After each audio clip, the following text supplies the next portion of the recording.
hello. Hi. Okay, I'm going to do a bit of an intro. I wrote a little intro. Um, Hi. Today I'll be talking with a friend of mine, Daniela Marano, on her birthing experience. My hope is that through the discussion, I will get a sense of how to build a yoga nidra that you can listen to so that when you are preparing for birth and also while you're giving birth, you can listen to the yoga nidra as a way to be centered in the experience. The idea was, in fact, Daniela's. Her and I were walking and having a chat about the podcast, and she suggested that somebody would want to maybe listen to it while they were in labor, a yoga nidra, that is. And I was really surprised, and I said, "How can you pay attention when you're in labor?" I don't know what I was thinking. I just assumed that there's just a lot going on. And she replied, and she said, "No, no, no, you're so focused. If anything, it would be such a pleasure to have something to sort of fix that sense of focus onto." So since then, I've been really excited to have a proper chat and talk through Danny's experience and get a sense of what would have worked for her. From this discussion, I'll do my best to build a yoga nidra that will suit as many people as possible. Of course, always, if you want to, feel free to reach out through my website and I can design a very bespoke yoga nidra specifically for you. The website is ellacapella.co.uk. Okay, now I'm going to introduce you to Daniela. Danny is a beloved events producer working closely with solo musicians and with bands in Cape Town. She is known for being able to solve a problem before people even realize something is off. She is incredibly funny with a fantastically dark sense of humor that equals her big heartedness. She has the capacity to see the warp and weft of people and social dynamics, able to put her finger on a precise point of psychological tension in such a way that makes people feel seen and accepted, and gives you a feeling that when you're around her, of all of you is welcome here.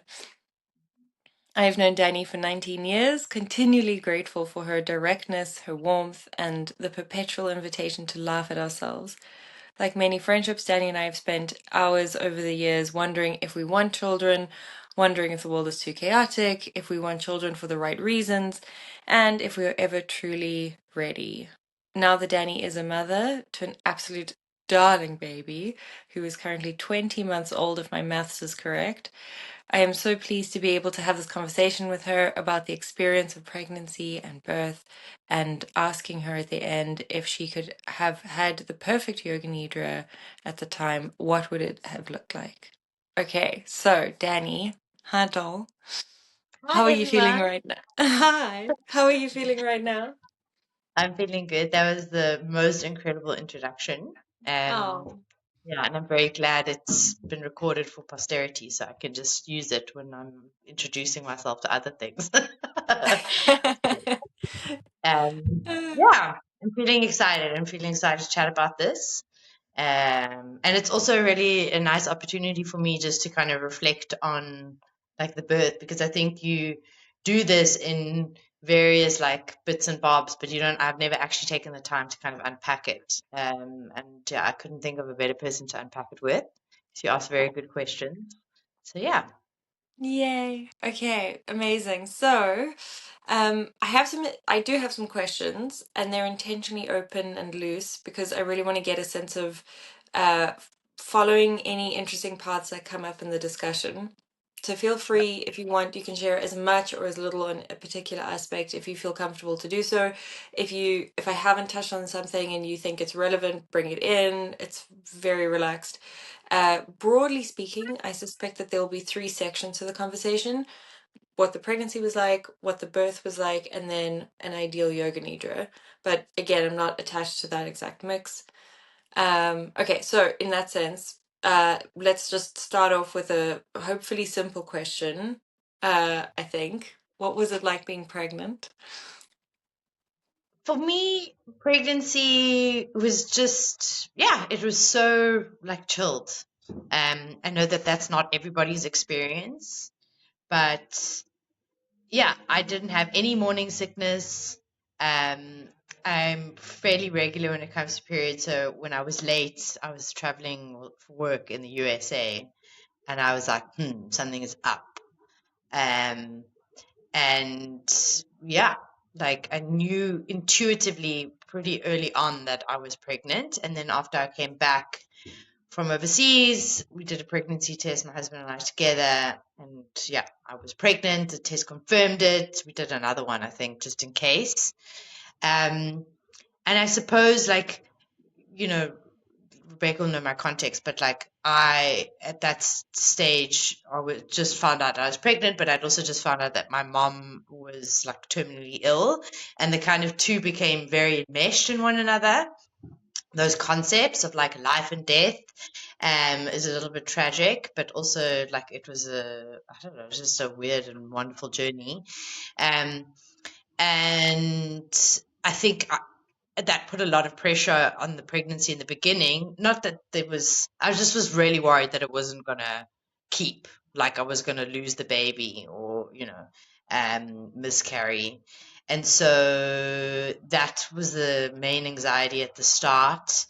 But in terms of like actual symptoms, sometimes I wish there were more symptoms. Like I wish I was more nauseous. Like they often say, like, oh, if you have a lot of morning sickness, that's a good sign because it's there's a certain level of hormones and like that shows that you're really pregnant as opposed to just like partially pregnant. I don't know. But I didn't have any of that. And stuff was just, it was just super chilled. Like I was maybe a little bit tired in the beginning, um, but yeah, it was like really easy going. And then people will also tell you all this rubbish about like, oh, you're having a boy and boys, they add to your beauty and girls steal your beauty. So there was like all this random shit that people would tell me. Yeah. And but generally for the first part, like I'd say up until 20 weeks, like it was really like kind of almost sometimes you forget. Well, I forgot that I was pregnant. Like you're not showing, you don't feel the baby at that stage. And unless people know that you're pregnant, like, you just kind of carry on.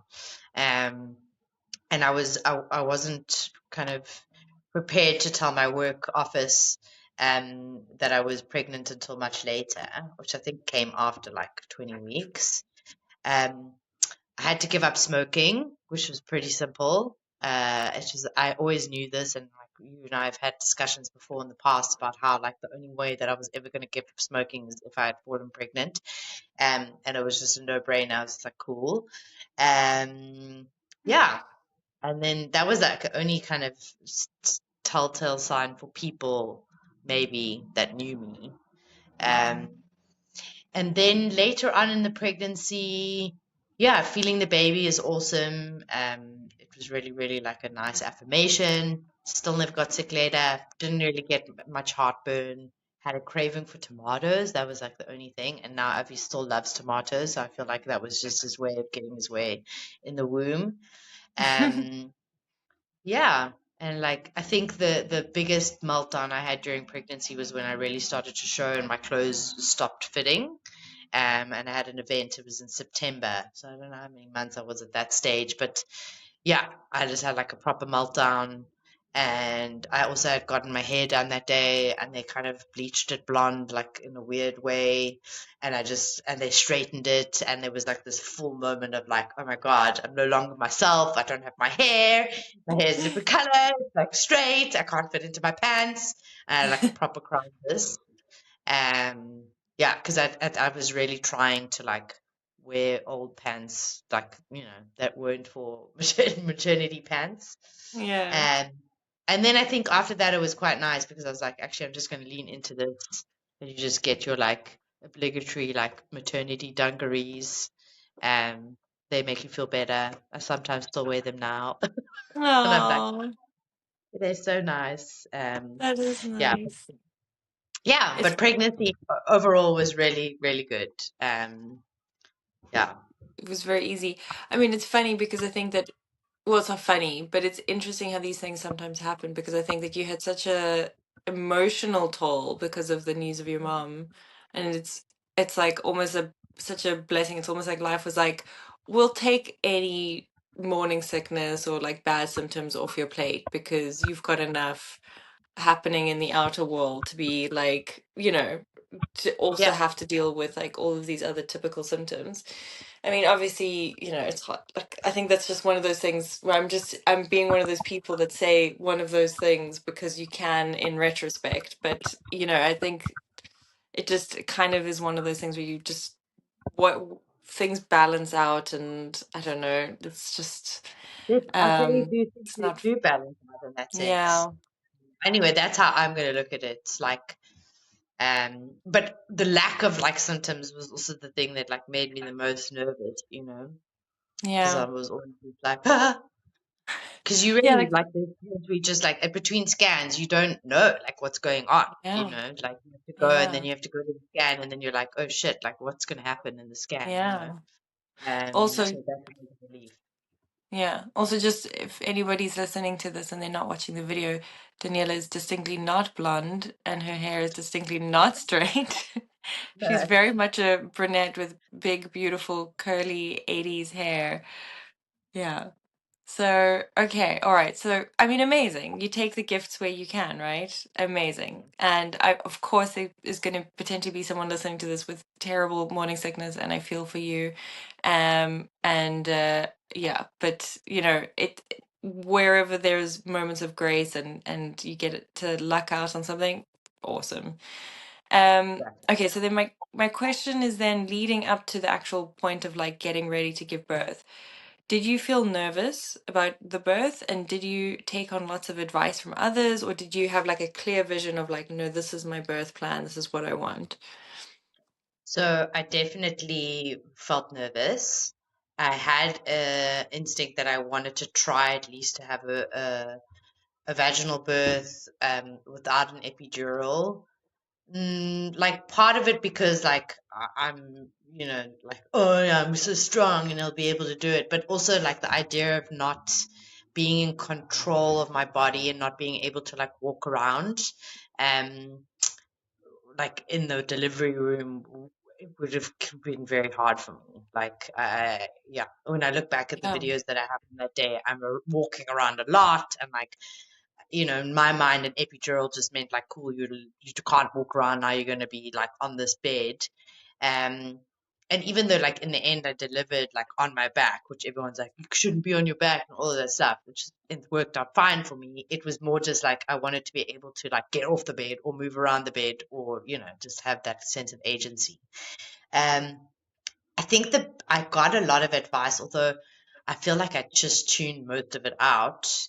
The best advice I got was from like a kind of acquaintance friend who I bumped into at New York Bagels, and she just said, "Do yourself a favor, go online and watch as many like birthing videos as you possibly can, because it's a lot." And I was like, "Okay, cool, I'm going to do that."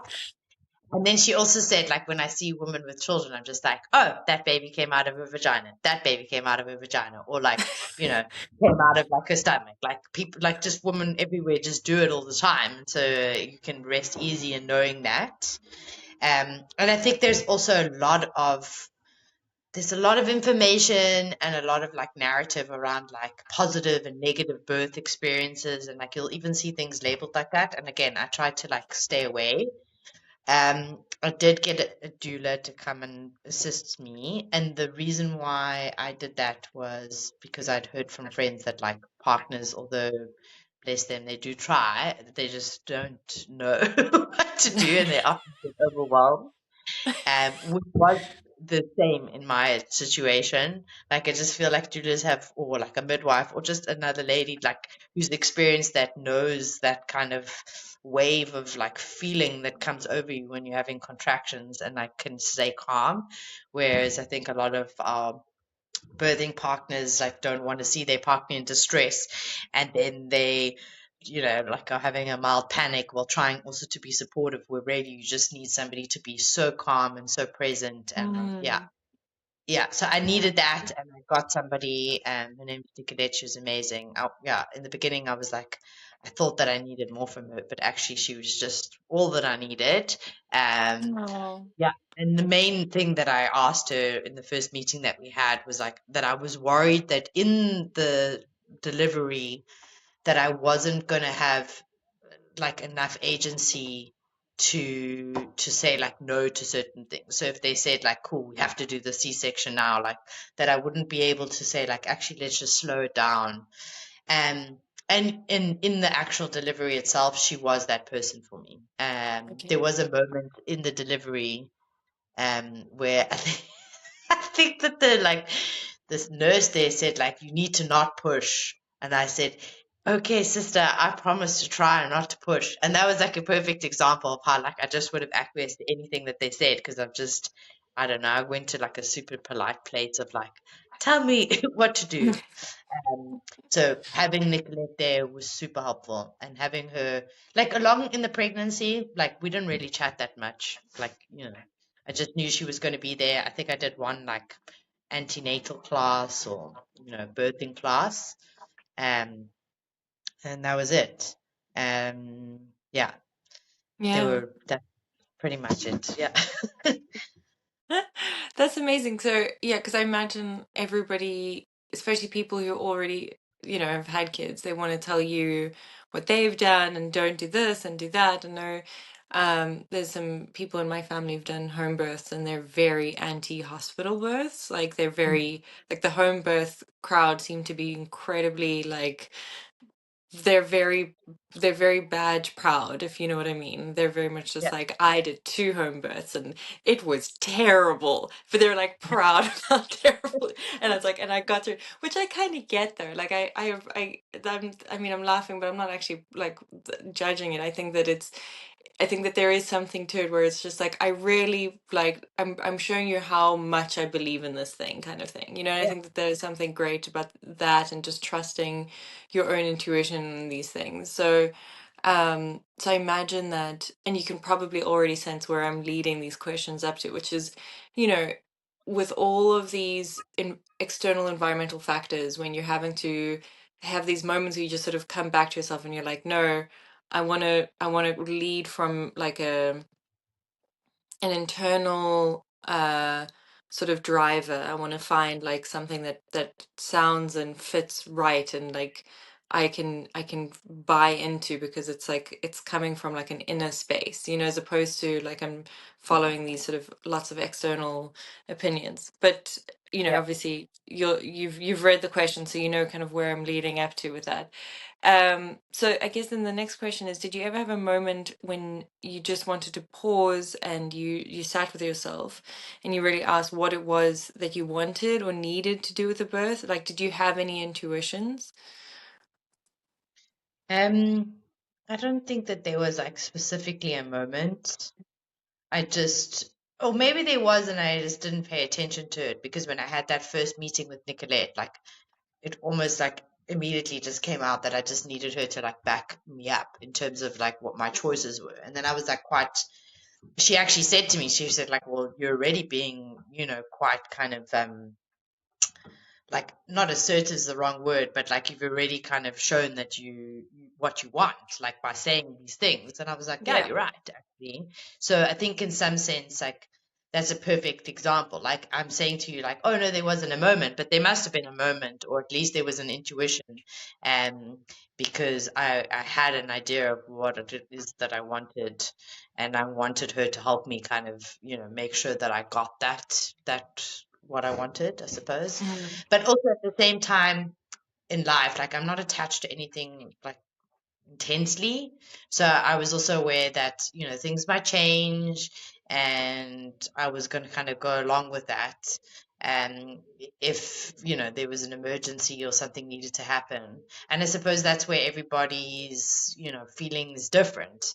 Like some people, they, when birth starts, it's like basically oxytocin like floods your body, and when you leave your home environment they often say like that oxytocin kind of stalls and that stalls the labor, so it's like one of the reasons why home births are so good. But at the same time, like for me personally, like I get a bit stressed if there's like, you know, if I just having a doctor around or close by would maybe make me feel a bit better. And so, like being at home might end up like stalling my oxytocin because I was just anxious about it. So, yeah, it's Yeah. I think everybody kind of just needs to kind of go with what's good for them. Um, in terms of like clear moments. I suppose that the one moment that I had was just before I was supposed to give birth. My due date was the 6th of Feb. I think the week before I had my final scan, and my gynae, who was actually very like pro C-section, she actually said, cool, well, let's maybe induce you, the baby's getting bigger. Like, they give you all of these reasons why you don't want the baby to stay in there for too long. And like all of the stuff that I'd read was actually like babies can stay in there a little bit longer, like especially the first ones, they're often late. And that gave me a little bit of stress because she'd given me this form, which was like, cool, I'm going to go in on this date, which was my due date, and I was going to get induced. And I was just like, no, I don't want to get induced, because then you hear all this other stuff about like the medicine that they use, and like, people's horror stories and like whatever. And so I decided to go for a walk on the mountain. And then there's a part in Newlands Forest where you're like you walk up towards the left. And I very clearly remember like looking up and then like seeing the moon there in the sky, like even it was during the day, when you can see the moon, Mm. and the clouds were kind of like moving very fast. And I was just like, this baby, I'm like, he's going to come today. Like I had this moment. And every time I go back to that point, I look at that sky, and I often like tell Avi, I'm like, this is like, this is the moment. We did like a really long walk, and then Yeah. by the end of it, I really needed shit. And I was like, this is the start of the labor. I'm like, I was convinced myself, Oh, so I feel that's like that funny. was the most clear like moment that I had, where I was Yeah. just like, and without filling in all the details of like, this is what I want, this is what's going to happen, like we're going to do this. It was just more of like a clarity moment of like, okay, it's coming. And I think I hold on Yeah. to that, not necessarily like how and the why, but like, that it Yeah. was happening. Yeah. Yeah, But I think it's funny because like yeah, I mean it really if in the moment you're too busy being in the moment, but you were following your intuition by saying like to yourself, no, I'm not going to induce, I'm going to wait. yeah, And going for a walk, I mean, Newlands Forest is like a local haunt for you, but it's still, you know I can imagine when you're like you're at full term. Is that what they say? When you're at full yeah, term, when you're about to give birth, and then to go on a long walk with a lot of inclines and be far away from a car, like that's a lot of people wouldn't want to do that on their due date, yeah, and you did that on your due date, and and you just trusted that it was what you needed. Like, I think that's it's very cool.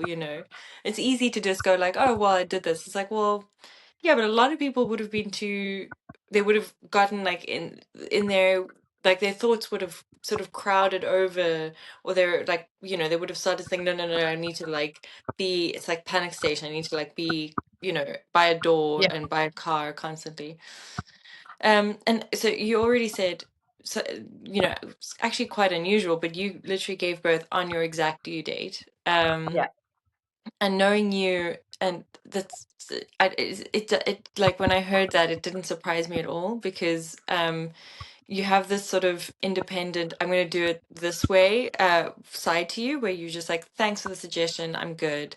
And that's definitely there. But then you also have this part of you where you're very happy to follow a rule, and you're just like, there's this side to you that comes over where you're like the perfect student, and I can just like picture your little face beaming with like self-pride of like, look at, I'm so good at following a rule. Just watch me follow this rule and these instructions. I will amaze you with my ability to pay attention, like in comprehension class or something. Just be like, watch me comprehend these instructions. I will yeah, follow them perfectly.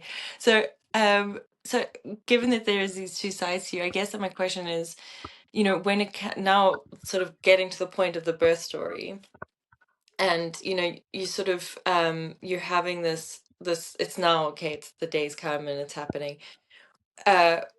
given that you have this side to you and that you also know that you have this sort of obedient kind of like watch me do your instructions perfectly, but that you also have this other part of you which is like not anxious, I don't think, but just sort of aware that no, I need to like some part of me needs to be able to step in and not just blindly follow instructions. Yeah. So I'm not really sure. It's a very open question. Now it's the day of the birth.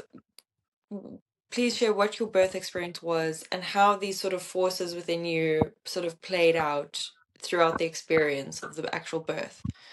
Yeah. So that's the Monday, I think it was the Monday, was when I went for the walk. And then I gave birth on the Tuesday, which was the 6th of Feb. So the walk was in the afternoon. Like at the end of the walk, I was like, something is happening. Um, and yeah, like it just, I think the feeling or the word that they used to describe it is that the baby was engaged, like he was like, "Oh, I'm moving down." And then later that day, I like went home. I was chatting to my mom. I was chatting to another friend of mine who's had like two babies, and definitely like the kind of signs were there. And then things just kind of progressively got like more intense, I'd say. And then I had a little bit of like what I thought was my waters breaking, but it wasn't nearly like the amount of water that needed to break. It was just a certain, like a small amount of water. And then we were like timing contractions. But one of the main bits of advice that like you'll get um, is that like don't go to the hospital too early, because then you're just going to go there and then you're going to be there, especially for the first time moms. Like you're going to be there for a really long time, and and the longer you're there, like the more chance there is for intervention, which is what they call like all these kinds of C-sections, or like all the other kind of stuff that they do to try and bring the baby on. um, and so I was very mindful of like trying to stay at home for as long as possible. But then at some point, I think it was like midnight, I was like, cool, I'm going to go, because the way we were timing the contractions, I was like, they're so close. We need to go. Like, and in my mind, like kind of picking up on that, like, I'm such a good student. I was like, you'll see, I'm going to go into the hospital and I'm going to be like 9 centimeters dilated. And then I'm just going to lie down. I'm going to like pop the baby out. And then I went there and the lady was like, no, you're like 1 centimeter dilated. And I was like, oh shit. So just like, wow. And then I think I got a bit like overwhelmed, because it's just like, fuck, this is intense right now, and it's 1 centimeter dilated. And it was intense like that for the whole of the evening. And when I say like intense, like I like puked. I was kind of, like the only way to describe it is like you're just an animal trying to find a place of like comfort. And I Mm. was moving from like one spot to another spot, like trying to be on the floor, like, but you also feel like you just need to shit all the time. And you're like, I don't know what to do. Like, do I be here? Should I go here? And like, my partner was just trying their best to support me. Um, but it was, and you can hear it like in the videos, and the memory that I have of it is just like a very anxious, like almost like panting, like, oh, what am I going to do, kind of sense of overwhelm. Mm. And then when the doula Nicolette came, she just told me to get a grip. Basically, it was quite like stern and very assertive.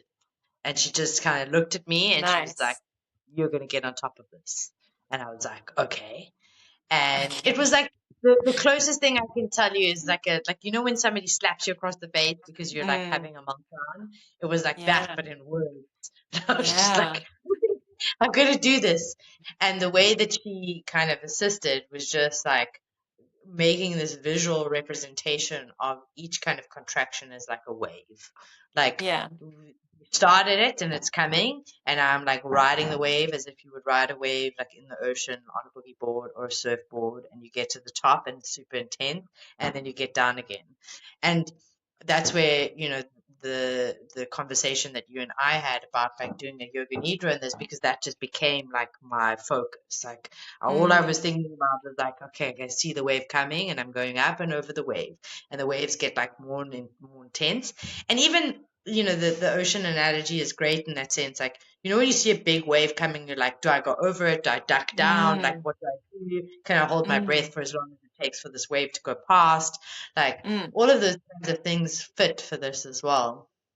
Um, but it was just so helpful just having that regular kind of like, it becomes like, instead of, wow, what is the unknown? It's like, it's just a wave of pain. Yeah. Um, and yeah, I did a lot of swaying and a lot of walking around and a lot of like kind of utterances of like deep moaning, which were also super helpful. And in the moment, I didn't really understand that I was doing them. Um, and then that kind of took me through the whole night. Like, I got to the morning and I still hadn't dilated any further. And then what they basically had figured out was that like where Avi's head was hadn't kind of made contact with my cervix, and so Mm, there was still like a pocket of water, like a water sac basically, that was like slowly mm, draining, but that membrane was still there. And so what they first then suggested was that they were going to like pop that membrane. mm. Um, and then it kind of going back to like, okay, they're going to intervene now and pop the membrane. I was like, no, I'll just pop the membrane myself. So my granny had like another surgery or C-section that she had to do. And so while she was gone, she was like, cool, this is what's going to happen. I'm going to come back. I'm going to check. We're going to get Mm. the epidural person here, because like when we pop the membrane, it's going to go from like 1 centimeter to like 10 centimeters very quickly, because Oh, you've already wow. labored so long. So it's going to be super painful. And then I was like, Oh, okay, no. God. So I popped my own membrane. Like, I literally feel like I did, because I feel like I like kind of like clenched my legs at some point. She Yeah. had gone. And then my waters did broke. It's like way more than I thought it was going to be. Um, yeah, like, just when your waters break, your waters break. That is the thing. Wow. And the problem was that basically Avi had done a bowel movement already in the womb, so there was meconium. My waters weren't clear; they were like Yeah. green. Basically, it's a bad thing, because then the babies breathe it in. But everyone seemed like really chilled, and at that point, like, they just suggested, instead of doing epidural, and this is where I love Nicolette, because I would have just been like, whatever. She was like, let's try gas and air first. And I was like, Yeah. cool. And the first time she gave it to me, I was like, this is shit. Like, it's not working. Like, it doesn't. This is terrible. I hate this. And then she was like, just, no, just suck it in for like, 6 deep breaths. And then I did that. And then I was like, wow. It was so good. I was so happy. Like, it was really wonderful. And then instead of the wave, what's interesting is I became fixated on the sound that the valve on the gas canister made. It sounded like a donkey, but like every time you huffed it in, it was like hee-haw, hee-haw. And that became like my weird focus. Um, but it really helped. Like, and I mean, I was so kind of like happy with the gas and air. I was laughing because I feel like it makes your voice really low, and I felt like Mm. everything was much slower, because everything was actually very fast at that point. Because then after the waters broke and they saw that there was meconium, they were really stressed. So then there's like, normally in that situation there'd be like cool C-section, but then I was just like, no, the baby's coming, and I even said to Nicolette, like, I'm going to meet him very soon. But then there is this thing where they needed the gynae to come back, but she was still in theater. So they kind of said to me, like the sisters, they were like, you just need to not push. And I was like, but how can you not push when your whole body is just literally like push? And that's what I said to her, like, okay, I promise I'll try not to push. Because I was so like polite on that gas and air. I was like, I Yeah. promise to do everything that you say. But like at the same time, Nicolette was really kind of championing me in that sense of just saying, like, actually, I think she's ready. Like, I don't think we have a lot of time. And so in the Yeah. end, they actually got another gynae to come and deliver the baby. Um, which I think in hindsight was actually quite great, because this gynae was like, her name was also Daniela. And the first thing she said to me was like, well, how do you want to deliver this baby? And like, I had such a block from all of the stuff that I'd obviously like kind of ingested in terms of birth stories. I was like, I don't want to be on my back, so I'm going to be on all fours. So Yeah. I did that for a bit. And as I explained to Rebecca, like I just felt like I was just like shitting regularly because every time I pushed at that point, I was ready to push. Like Gilly, my husband, told me afterwards, he was like, "Yeah, every good push was just like a poo." And I was like, "Oh my god!" But actually, you know what? I don't care. No, Um, no, exactly. yeah. And in the end, like I really tried on all fours, and I thought that that was going to be like the most kind of natural for me, and it didn't work. And in the end, I kind of went back to just lying on my back, and that was the way that I delivered the baby. Um, and it just ramps up at some point, like any kind of mantra or anything like that. I think just becomes impossible to hear because it's so Yeah. fast Yeah. and it's like you're just in so much like kind of it's like a pain, but it's less of a pain than a contraction at that point. It's more like a sting because the babies are crowning. Yeah, and in the birthing video you actually hear me say like once the babies come out, it's just like, oh, what a relief, because it's just this intense like moment of like, can I actually stretch like as much as I feel like I'm going to stretch now to bring this baby Yeah. out? Um, and then that's so fast. Like I feel like it happens really quickly. Yeah, and then that's it. Then the baby's out, and you're just like, oh my word, it's such a relief. It's like the most intense Yeah. relief. Um, and then you kind of to have this moment where you're like, is everything fine? And I was specifically worried because of the meconium, and then they did some suction, and then they just put that baby on your chest, and then like you literally forget everything else. Well, at Wow. least in my case, I did. I forgot. Like Yeah. I told that they were stitching me up. Didn't feel that. Didn't feel anything. I just had that Wow. baby, and I was just like, that's it. And that's you. You forget it. Like I forget the pain even now. Like just thinking about it, you don't remember. So I think it's nature's way is like a very good trick, basically Yeah. to just be To able make to sure you have have all the another one. yeah. And Um, and the placenta, was that fine? Was that also I like, don't even know what happened with that. I don't even, I'm sure they asked me what I wanted to do with it at some stage. I don't remember. I was just like, whatever. Like, yeah, I was like, I've done my job, but this baby's out. I don't know if I think they said, do you want to take it home? Maybe they asked me that in the beginning. I don't remember. Yeah. yeah. So at that point, like Wow. at that point, like I couldn't even tell you what was happening. Like you only really kind of like meet your new vagina like later when you're Mm. like in the hospital. You're like, oh, hello, old friend. You're different, but yeah, Oh. yeah. And you're just all about the baby. Well, at least I was all about the baby. Um, but then I had like really great. I mean, Nicolette was amazing, but then also the nursing sister there just like managed to get him on my boob straight away, which was great for him as well, I think, because then he just was so like chilled, and I was like cool, and that's it. And then like 2 hours later, I was like walking around. It was Oh quite my cool. God. That's Yeah. amazing. And I mean, and that's because the gas, I imagine, goes through your system much quicker, right? It's not even like I don't even think it goes past the blood barrier thing. I think it's just Yeah. literally like it's like a, Wow. yeah, it's a really quick effect. Yeah. Um, so yeah, gas and air. I love that stuff. I would have it later for other things. Just gas, gas and air. I think at some Uh, point I did say to like both, like I think I told everybody in the room. I was like, everybody should have this. Everybody should have some gas and air. Just have enough gas and air, and like you'll just all be good. And I think it actually makes sense. Like I feel like we, at like trance parties, you used to be able to have gas and air. Like it's the same thing, yeah. nitros or whatever. Nice. Um, Yeah. Yeah, it is and funny that like earlier in life your association is going to like trance music festivals and people having nitrous what is it? It's nitrous oxide? No. Is it? I think it's I It don't know. is It's something something like like that. NOS. Not I just know I it's feel like NOS. Yeah. And then like later in life it's like, oh no, that's literally what they give women who are giving birth. And it's like, yeah. oh, this is its actual application. It's just the But edge of things without like feeling. Like you still Yeah. feel the stuff, but it's like you don't feel it in the same way. Mm. Yeah. And so I'm assuming then you're very happy you didn't have the epidural. Yeah. I mean, like, I don't know.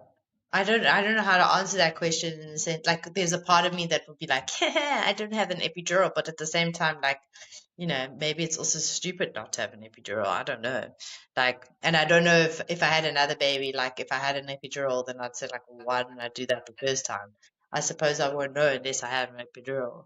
Yeah. Um, I am grateful for the ability to like, you know, to have been able to move around and to like kind of Yeah. done that, and not felt like, stuck. And Mm. that's just like, like what my first baby is like being in a bean bag and like being too like fat to get out of the bean bag and then feeling like, oh my word, this is it, I'm gonna die here. And I feel like I connected that with being on an epidural. I wasn't able to like get up or move Mm. around. Yeah. Yeah, but it That's is interesting. a messed up thing. Like, because people will say like, "Wow, you're so amazing, you did that without like an epidural." But I think like all births are intense. Like at the same time, having a C-section is equally like as harrowing. Like you cut through Mm. muscle, and it's painful afterwards for a much longer period Mm. of time. So, like however which way we decide to bring our babies into the world, like they're all amazing. Like it's all an incredible process. Mm. And I think the most important thing is that people just feel like supported in that moment, um, and that like they can try to get what they want to get from the birthing experience, and that they feel supported in getting what they want, but that also like if it doesn't work out, that's explained to them, and like that it's done in a way that's like they feel like they've been informed and are part of that decision making process, as opposed to just this is happening to you now and we're doing it. Yeah. Yeah. Yeah. Absolutely. Yeah, I mean, do you think that I don't know, my assumption is completely off, but I just imagine that doctors are so used to women coming in these days being like, or people who are pregnant coming in these days and saying like, oh, this is my plan, and my assumption is that maybe 10, 15, 20 years ago doctors were more like, that's stupid, you should do it this way. I mean, maybe I'm completely ignorant, and I'm sure that it also differs all over the world. But my general assumption is that doctors are more accepting of the fact that people want to have like a specific experience, or that they want to try and get as close to their ideal experience as possible. And then, as we both know, we've both heard many, many stories, I'm sure everyone has, where somebody's had such a clear vision, and then everything that could go wrong goes wrong, and it's just completely not what they wanted. And like they just have to get to a point of like surrendering to what is versus what they wanted. And I think that it is just one of those like whatever your experience and whatever your lesson needs to be, I guess like you just have to try and like there's like a sort of a flow, or like an acceptance, or a level of just like being open to the experience and what it needs to be, that I guess just like kind of dictates, right? I mean, it's like it's so archetypal, it's birth. I mean, it's like it's in so many ways it's just there is nothing bigger than that. So I yeah. I think you approach it in the same way that you like approach the contractions of like this is like a wave. It's like a wave of information. Like it's as long as you know that that's coming, as opposed to just like having and listening to my doula's experience. Like the reason why she became a doula is because like she had to have a cesarean section. There was an emergency, and she was kind of just left at the end, like alone in the operating theater, like her baby was gone, like she was just there, and she just said it was like the loneliest experience. Like, and I compare my experience was like the complete opposite. I was like, I've never felt like more kind of alive and like connected with life. Um, Mm, and so yeah, I really like I have her to thank for that. But also I do think that like people are changing, doctors are changing, but there is like I was even a little bit hesitant to tell my gynae like, well, listen, I've got a doula that's gonna come in, because I think there's also an overstep there, and like you know, a meeting of worlds where like some doulas can kind of like interfere, and then the doctors are just like, well, I'm a doctor and I've studied for this and I know what's the best, you know. Mm. Um,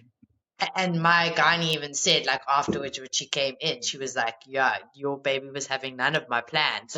That was like, because I wanted to induce you and you like went into labor. I wanted to do this. And I was like, Yep. yeah. And in the end, you know what? It all worked out. But there's still this thing of like, so my doula said to me afterwards, she was like, oh, okay, well, if you have another baby, like, would you go with your other gynae? Would you go with the gynae that delivered you in the end? And I was like, I don't know, because they both shared office, and I felt like bad. I was like, but if I go for this other gynae because she delivered my babies, the other gynae then going to not be like, oh, did you not like me as a gynae? But like that's the level of like, you know, stress and stuff that is so stupid and Oh, random. And I'm sure other people feel that, and other people are just like, whatever. But that's yeah. literally the thought that's coming to my head. I'm like, what would I do? You know. So Yeah. yeah, Fully. I mean, yeah, it's giving me flashbacks of conversations we've had about hairstylists, and it's yeah, like, oh my God, they're gonna see I've cut my hair when they see me, and they know that they didn't cut it. exactly. Yeah. So much So unnecessary guilt. yeah, I mean, it's interesting because actually, if you're comfortable sharing this, if you're not, then we can cut it out. But you know, it's interesting because you are a result of modern medicine. You wouldn't be Yeah, here if it weren't for modern medicine. So I don't know if you are comfortable sharing what I'm talking totally. about. Yeah, so I'm an IVF baby, and I was one of the like kind of earlier IVF babies. Basically, my mom had already had a lot of kids when she met my father, and then he was like, "No, you need to have a child." And then, yeah, at that point, like IVF was still so new that they were offering it for free. So you got Wow. like you got three opportunities to do IVF. And yeah, on the third time I took, and it's such a, yeah, it's a crazy thing. Like, although I was an IVF baby, like, yeah, my mom also just had birth vaginally, no epidural. My dad was really underwhelmed. He thought it was going to be like this big thing, but she was just like, "Meh." And then I popped out. He was like, oh, that's it, like it happened. Um, yeah, and Why did they do IVF? Was it? It's one of the. This is funny because it's one of these things I've known this about you for so long that I either never asked you or I don't remember what the answer was. But why did they do IVF in the first place? Was it her because age? tied her tubes, just Oh, like she she tied tied her them up. tubes. Yeah. And Oh so, wow. yeah. And then, like, if you're familiar with basically the IVF process, like they just, instead of going down the fallopian tube and like meeting the sperm, like in the, you know, kind of vaginal canals, uterus, Yeah, in the uterus. Yeah. place where they're supposed to meet. That happens like outside. It happens externally. Yeah. In a petri dish, which is actually a misnomer because they often call IVF babies test tubes, but we're not made in test tubes. We're made in petri Mm, dishes. petri So dishes. yeah, they're always like, "Oh, Wow. you're a test tube baby." They even gave me like a little test tube with like a little baby made out of like kind of fabric or cotton wool shoved down What? into the test tube. Yeah, as like a representation. It's somewhere, Who I'm sure. who gave this to you? Was this The like the hospital. hospital? Oh my It's God. You're a testy baby. But also, like, that was whole prime, like, my whole life. Everyone's like, why are you special? And I'd be like, because I'm a testy baby. But you actually made it in a petri dish. And then my dad always joked that he knew which one I was, like, because he saw me. And then he said that the doctor flicked me off the side of the petri dish to get me into the middle. I was like, okay, yeah. That's amazing. So your parents watched the actual like petri dish Insemination insemination part. thing. The Yeah, I what, mean, like, sorry? the insemination. Yeah, Wow. the fertilization of the egg. That's And right. This yeah, fertilization. That's so for funny. somebody who's had this, I should know a lot more about it. Um, but yeah, Weren't you like number 74 or something like that? I feel like there was like 85th in South 85th. Africa. then Oh, okay. 135th or something in the world because there was a doctor. I might be wrong. His name was like Dr. Stevenson. Mm. I'll find it out and we can add it later. But he was like supposedly one of the kind of um, forerunners for IVF, and that's Wow. doing lots of stuff. Wow. It's a crazy thing. It's amazing. I mean, so many. My niece and my nephew are also IVF babies. Um, so I'm not the only one in my family now. Yeah. So, It's also so wild to think that there was a time when they were just giving them away for free because the technology was like yeah, so new. yeah, it's so, Incredible. so neat. Yeah. You know, Wow. Okay. So I mean that's the thing. I mean like, I love Western medicine and I love alternative and I think it's really is just like there's so much information out there and we can really like dual approaches for everything. I mean, our mutual friend Ben, he often says this, like, you have to take a dual approach. You have to sort of balance the two things out because there is like almost like an unevenness if you just pick one. It's like you're missing the other key part. And I really I fully believe that. yeah. Um, yeah. Okay. So I guess that kind of gets to the sort of just towards the end.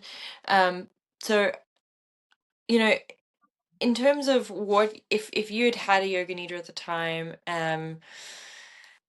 what kind of image or sense, for example, like would there be like a need for like confidence or comfort or like with like a visual beam of light? Is it very like a visual thing? Is it a feeling thing?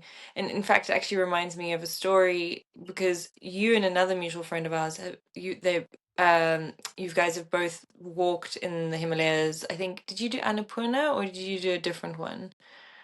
I've done the three passes and then like the Three one that's passes. next to Annapurna. Okay. You kind of like go, yeah, in that I area. just I'm terrible. I just remember the name Annapurna and then there's everything else. But the both of you said that like there's a point that you get to where it's like a mental game and you just need to like fix your mind on something, whether it's like a song lyric or a mantra or you just counting steps, but it's like you need your mind to sort of hone in and just like repetitively do this thing so that it can almost let your body do what it needs to do. Like you need to like put the mind on its own track so that Yeah. it's because otherwise it can just make you feel crazy. And obviously you also in addition had altitude sickness, which is an additional burden to just the general fatigue and cold of hiking. So do you think that there's something similar there in terms of like with obviously not the when I say with the birthing process, I'm not talking about like when you said when it's like you're actually pushing and you said yourself like it happened so fast there was nothing you would never be able to like do a yoga nidra then, but that like the hours leading up to where you're also actually quick side question, how many hours were you in labor in total, do you So know? I went like into proper labor probably at around like I would say like 6, 7 in the afternoon, in the evening, and then I gave birth like in the morning at like 9:15. Okay. So it was quite short actually. And the first part was long, but the actual like 1 to 10 centimeters was like 2.5 hours. So that part was really fast, although it felt slow. And I Yeah. thank the gas and air and the sound of the or gas, like the bulb, for making that seem so slow for me. But like, now that you said it, that last part, which I think they call is the transitioning, when the baby comes out, or Mm, was like in the birth canal. I think that time is actually the time where you need to be almost as relaxed, even though it's so intense and fast. mm, And so one of the things that I found really like insightful is that, we always talk about your pelvic floor being really like strong in order to give birth. And that's mm, true. But you actually have to relax your pelvic floor. You have to release the muscles um, in your pelvic floor in order to like open up and have this baby, which is why oxytocin is so important because it literally does that. Yeah. Um, and so you use the word confident, and I feel like that's the actual word that we need to instill, because like confidence is something where it's like, okay, there's a shit situation happening, or it's an intense situation, or it's a painful situation, but I can approach it in like a slow measured way, in a controlled, like calm manner. And like, that's to me what confidence is. Like Mm. when I lack confidence, it's like, oh, what am I going to do? And I feel like that was at the end, it like becomes very intense. And that's often what causes tearing, because like we're always like, I need to push, I need to push the baby out, because that's literally what your body's doing. But actually, you need to just be like, oh, I need to push the baby out, but I need to do it in like slow little breaths, to Yeah. release, and, Yeah. it doesn't need to be that rushed. Yeah. Um, and so I think like, yeah, maybe I wasn't able to do it like a yoga nidra there, but I feel like that's probably where you probably need it the most. And if you had like a vision or practice like from the very beginning, going up and leading up until the birth, like I feel like you would be able to do it. It would be like the crowning moment. Yeah. In terms of like a visualization, like I think it's all, yeah, I don't know. I feel like it would probably be the best visualization is literally like an opening up of like a flower, or like your veg, or like I don't know what it needs to be, but like, imagine like an unboxing of like something where you're like cutting strings slowly, slowly, and like thing just becomes less and less tense, because that's Mm. what it is. And the opposite is true. Like when you're stressed out, like imagine like Yeah. this tension that you hold in your body, like you need to let go of that. Yeah. So I suppose any kind of visualization would work, like, something to that effect. Also, just even like visualizing the baby, like kind of moving out, because there's different Mm. stations that the baby gets to. Um, yeah. But for me, in the early stages, definitely that, like, I can still picture it now, that wave of like, I'm approaching and I'm going down, and I'm approaching and going down. So I don't know what it would be. It would have to be like a meeting of those two things. Yeah. And I also Yeah. suppose for everybody, it would be different. For sure. Maybe they have like, an image in their mind that would work best for them.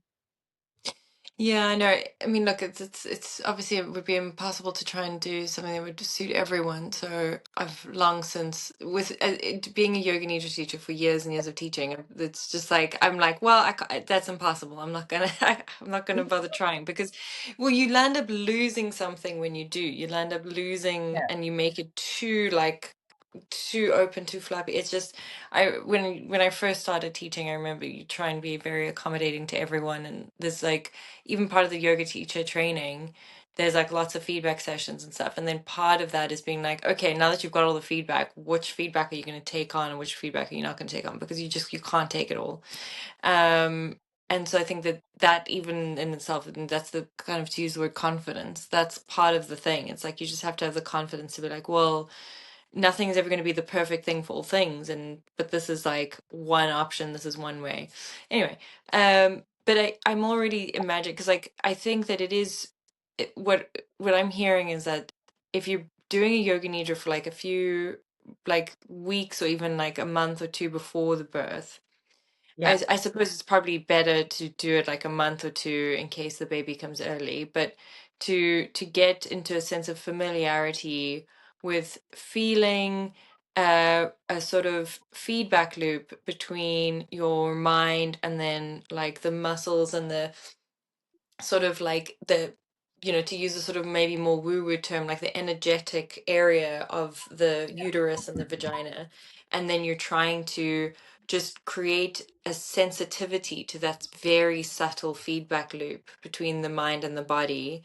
And then seeing if you can like map that onto like a sort of wave, and then just getting more comfortable with just being in that sort of um in that feedback loop, and trying to like send confidence and reassurance to the part of the body, but then also being receptive to listening to what your body needs. And just, it's such a subtle thing. I mean, like I haven't done it with giving birth, but I've done it with other things where it's like you're just honing into such a deep sense of sensitivity of like of where your body is. And it's kind of one of those things where it's difficult to describe, but you know, you can really feel it when it's happening. Yeah. And yoga nidra, even almost every yoga nidra, you'll have a body scan. And so even in that body scan, which is like every yoga nidra, by the time you finished the body scan, you feel like a keen awareness of so many different parts of your body. Like you can take your attention to like your toe so easily, and you can get such a sense of your toe even. And so Yeah. I imagine that just like over time, just really building up that feedback loop and that relationship would be really good. And then, you know, typically I'll just sort of say, you know, like have an image that works for you. So whether it's like holding onto like a golden rope, or if it's like you just whatever, you know, if it's like something opening up, whatever image just like works well, just find it and then stick to it and just like keep on that sort of visual track.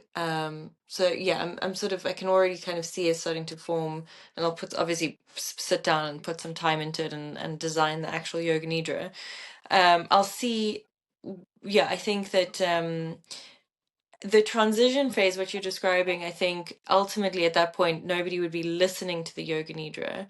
But if they had that sensitivity, then they could, and they just had the maybe it's not about sensitivity anymore. Maybe it's just about the comfort of being able to like sit with a visualization for a longer period of time, and then they could do it in the moment as is needed, whatever's coming up. Because Yeah. you know, as everyone knows, there's no prescriptive anything when it comes to births. Like they're all different, they all have their own unique challenges and their own unique graces, and so that's fine. And whatever it needs to be, I think getting yourself to the point where you're able to just adapt a visual image, or a sort of a sensitivity or something in the moment with whatever's going on. I think that would be the benefit. It's more the developing the skill set of being able to just like hone your attention into something, Yeah. but through this like this grounded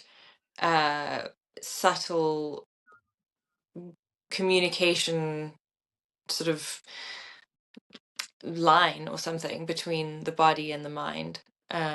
I don't know. I mean, when you're in it, I imagine you're not thinking of yourself as a mind and a body. You just are one. Or do you feel like you're a mind and a body? I feel like in the early stages, I was like all mind, more like actually in a weird way. Oh, I wow. feel like I think it was the thing of like when Nicolette was just kind of addressed me and was like, you need to get on top of this. It was a Mm, mind, mostly a mind thing. wow. Like the body part really came in like after my waters had actually broken. Mm, And then it is like way more like you're wet, like you're in this bed, um, mm, and that last part, even that in a sense wasn't necessarily like a body thing. Like that's almost like it's almost like an arrival, right? And it's like because it's so intense, like, and I think you're 100% correct there in the sense that it's more just holding on. Like if you imagine like that's mm, your actual crowning moment as like a mother, like it instead of like trying to run away from it or to get past it as quickly as possible, it would be so lovely to actually have been able to sit in that feeling a little bit longer and to be like, ah, mm. instead it was just like, ah, like, please get it needs to be over now, Yeah. I mean, I've shown you the video. It's literally that sound. It's like the sound of an animal. It's like which is great. And I'm all for animal Yeah. sounds. But it's also wonderful. I mean, when else in life are you able to just really like verbally emote like that? It's Yeah, like I imagine that itself must be so cathartic. it is. And I think people, Yeah. yeah, everyone's there for it. They're like, yeah, bring this on. Yeah. Um, but yeah, I think mind is a very important thing. And I think like setting up a practice beforehand um, is super important for that as well. Like it doesn't have to be the same kind of yoga nidra, but like through all stages of pregnancy, I think, just checking in with yourself and understanding like how your body changes is an Mm, important aspect, and like can lead you in good stead for actually using it during the delivery itself. yeah. Practice at the end of the day, Practice. Yeah. important. Wow. Okay. And then, so I guess my final question, which I didn't put on the thing, but I'm just thinking it now. I mean, do you think you would do anything different for for a second baby if you had one, or do you think you would just basically do it the same? You're very happy with how it all went, and I feel like the second time around, it would be nice to be able to stay at home. Like, I don't know how I would feel like, and it also depends on the pregnancy, I suppose. Like some pregnancies are higher risk or lesser risk. Um, yeah, like the idea Mm, of being at home in your own space is nice the second time around. Like I really like the first time around was wonderful because you have people that know what they're doing. Even mm, like after the baby's born, you're like, now what do I do? It's like, well, no one really tells you. It's just like, cool, the baby's going to sleep and you're going to try and breastfeed it. So it is nice to know that people are around. But it is also like you're in a hospital, mm, and it's like a little bit disjointed. Um, yeah, so the idea of having a birth at home is kind of nice. I would love to be, yeah, say like I want a water birth, but I really tried that the hospital that I had a bath, and I just like I didn't really like it. But I'm not yeah, very like bath kind of orientated, as you know, so yeah, get like bored and I'm like, okay, now what? But I yeah, actually feel that that might have changed a little bit. So who yeah, knows? Um, yeah. But I think like yeah, it's exactly the same as the first time. Like I have all these ideas, but it's at the same time, it's like you never know until you're in that position. And then you just kind of have to like figure it out, on the actual day. Um, yeah. yeah. Amazing. Wow. Okay. This is such a joy. It's such for two reasons. One, it's like really amazing to just sit spend like an hour thinking about birth and yoga nidra and how the two relate. But it's also so wonderful because even though we've had lots of chats about the birth, it's just really nice to sit down and have just like a dedicated like I want to sit here and find, and it was similar when I did the cerebral palsy episode with Ben, because even though I know a lot of that stuff, there's something really magical about just sitting down and being like, I want to know this thing about you. Like, we're going to spend like a dedicated amount of time, and I just want to Yeah. want to find out this thing and what this experience was like for you. Because in day-to-day casual conversation, you might ask a question, but then the conversation goes on a different track, or you're busy, you get distracted, whatever. So it's such a gift to be able to just sit in concentration on a topic where you're focusing on someone's experience and just unpacking it. I think it's wonderful and I'm very grateful. Thank you. I'm also very grateful. Like, it's really lovely to be able to unpack it and to kind of revisit it as well. Yeah. Yeah, it's amazing. Like, yeah, thanks. Yeah. Thanks. Also, I just realized with the pink background, I look like I'm in a uterus, which is nice. Listen, Yeah. you know, Uh, Thank you, Danny. I appreciate you so much. And I you're so appreciate you too. loved. Yeah, you too. Bye.